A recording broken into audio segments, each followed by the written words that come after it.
নমস্কাৰ, মোৰ নাম শ্ৰী দীপ্থা বৰ্মন। কবিতাৰ শিৰোনাম লঘোণ। কবি নৱকান্ত বৰুৱা।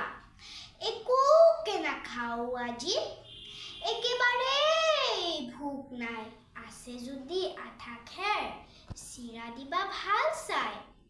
দৈ মোক নালাগে, গাখীৰৰ সৰ পালে, খেজুৰৰ গুৰ নেকি লৈ আহ এইফালে। নাই যদি মালভোগ, জাহাজী কলকে আন, আৰু একো নালাগে, এই হ'ব জলপান। আজি যদি অহা নাই, ভীম সিং পালো আন, তাৰ বাবে ভাজি থোৱা দুটামান আলু আন। পাপৰ আছিল বোলে, আঙুঠাত হেকচোন, আচাৰো ওলাব পাৰে বিচাৰিলে চুক কোন। ৰৌ মাছ ভজা আছে, তাৰে দুচকলতে, এয়ে হ'ব লঘোণৰ আৰু একো নালাগে। ধন্যবাদ।